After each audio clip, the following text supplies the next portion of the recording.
Babies born this year eligible for free pneumococcal vaccine. 605 notices issued against errant smokers nationwide.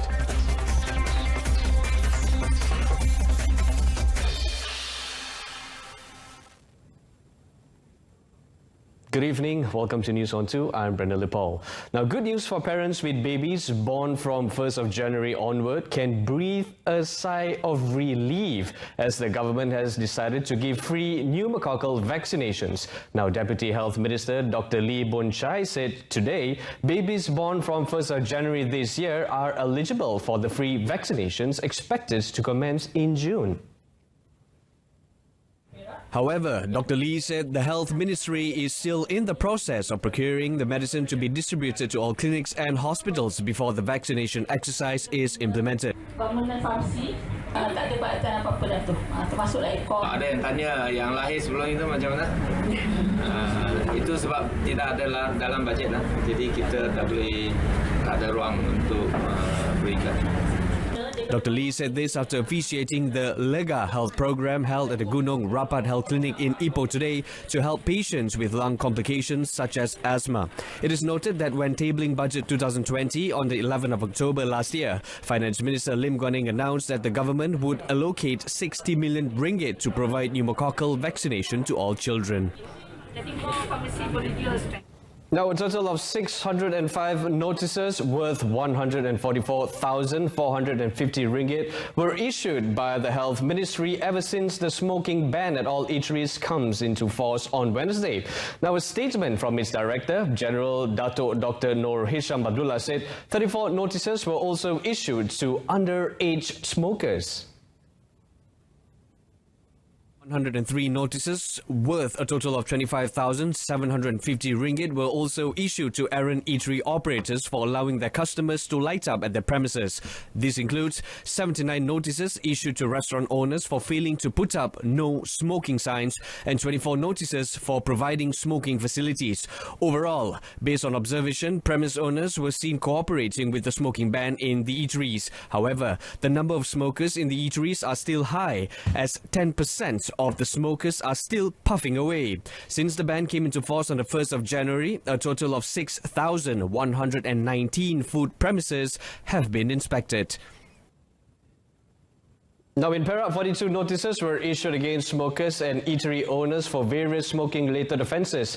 Now, Deputy Health Minister Dr. Lee Boon Chye says among the offences committed by eatery owners were failure to put up no smoking signs.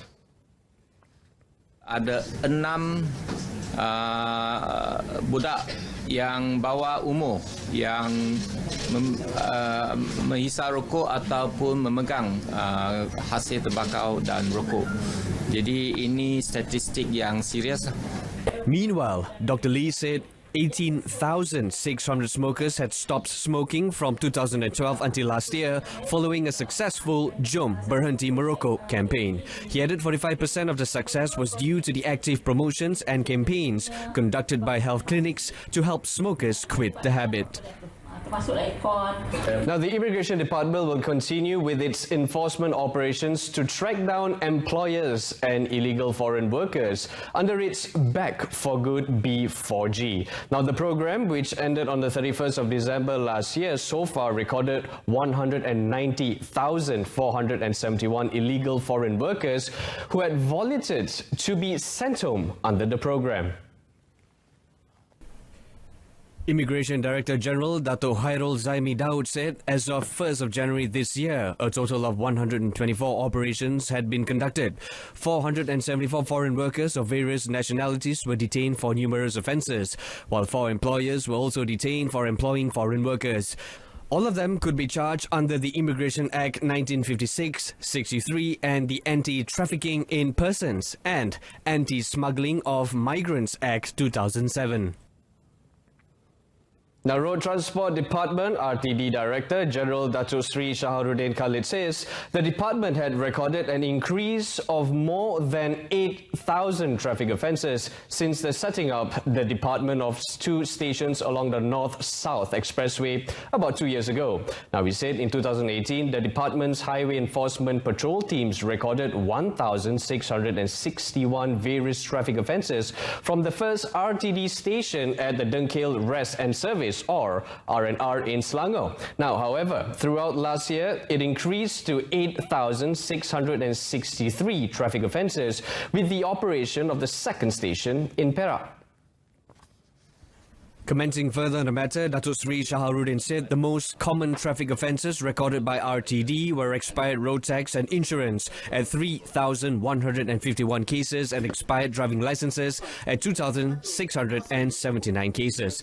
He said this was followed closely by other traffic offences such as overloading, ferrying dangerous goods, driving at emergency lanes and driving while using mobile phones. On the third RTD station at the southbound section of Pagoh R&R, Datuk Sri Shaharuddin said it would help assist the department in carrying out its enforcement duties along the southern region. The Pagoh RTD station in Johor is the third in the country, catering mainly to the southern zone. The first station at the R&R of Dengkil was operational in February 2011 and catered to the central zone, while the second one at the southbound section of Gunung Semanggol R&R in Perak was launched in January last year for the northern zone.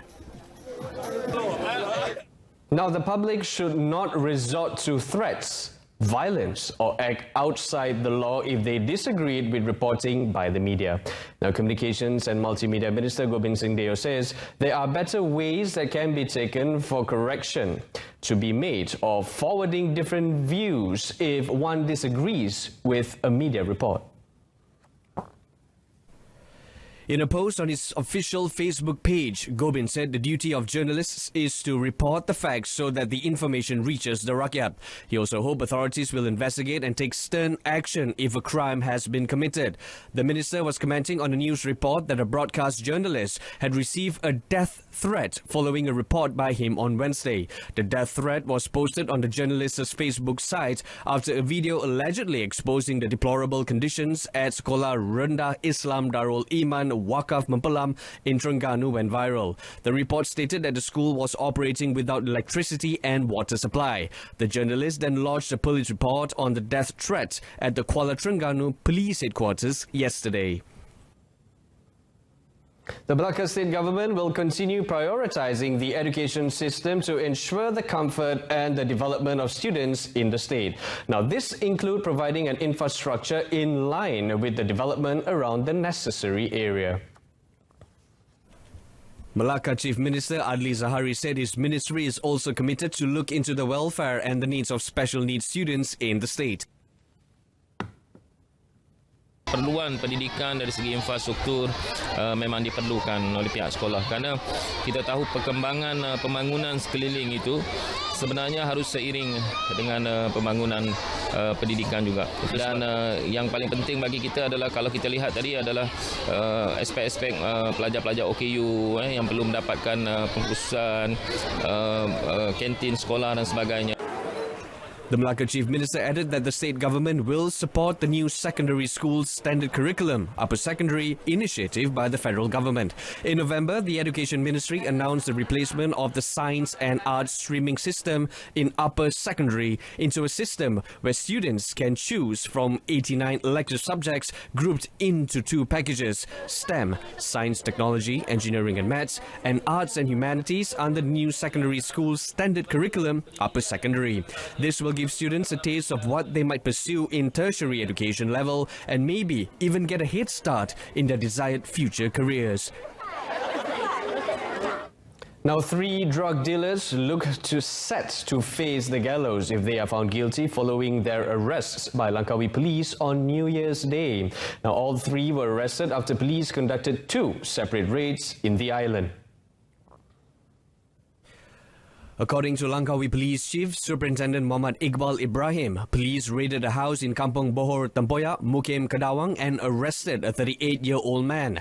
They also found 32 packets of heroin weighing 100.91 grams and a packet of shabu weighing 27 grams plus cash amounting to 18,000 ringgit. In the second raid, two men aged 29 and 45 were arrested. The men were believed to have turned an area inside a rubber plantation in Kampung Lubuk Setul, Mukim Bohor into a hub to pack drugs meant for local distribution. 11 packets of heroin weighing 94.78 grams worth about 2,000 ringgit were seized. The men who had previous criminal records also tested positive for drugs. The case is being investigated under Section 39B of the Dangerous Drugs Act 1952. The body of a man who drowned in Sidam Kiri, Sungai Petani, Kedah 2 days ago was found by the public this morning. Now, after a 3-day search, the body of 29-year-old Muhammad Khairul Rosli from Kampung Kemumbung, Sidam Kiri, was found stuck at about 1.3 kilometers from where he fell. In a statement by the Kedah Fire and Rescue Department, its commander of operations had directed a rescue team immediately to the scene to retrieve the victim's body for the purpose of identification by his family. The body was later sent to the police for further action. The third day of search and rescue operation had resumed at 7:17 a.m. this morning, involving 30 personnel and an officer.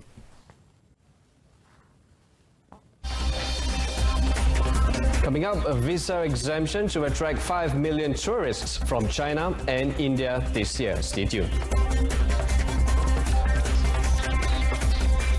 To receive more than 5 million tourists from China and India following the one-year visa exemption move for tourists from both countries. Now, Tourism, Arts and Culture Minister Dato' Muhammad Azmin Ali says the target will help the country achieve its target of 30 million tourist arrivals in conjunction with Visit Malaysia 2020 or VMY 2020. Dato' Muhammadin is optimistic that the target is achievable and at the same time generate 100 billion ringgit to the industry.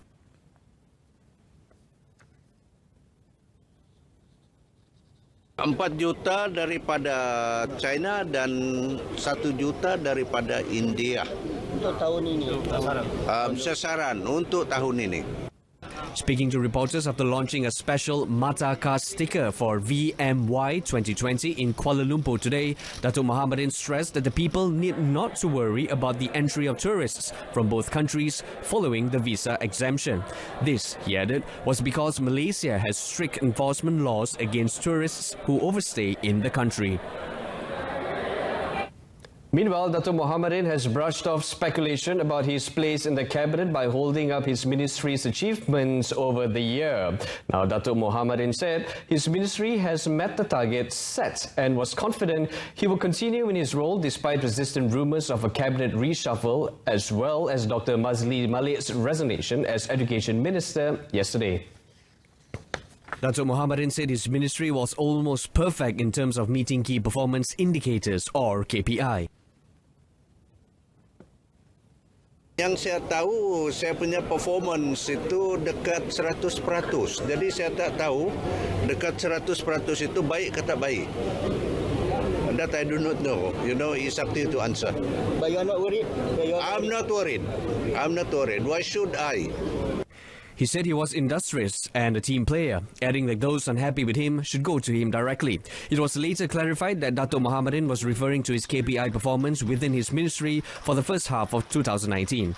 Dato' Muhammadin also denied knowledge of the supposed cabinet reshuffle, saying this was a prerogative of Prime Minister Tun Dr. Mahathir Mohamad. Yesterday, Dr. Mazli confirmed that he was resigning as the Education Minister effective today, making him the first from Tun Dr. Mahathir's cabinet to go since the 14th general election.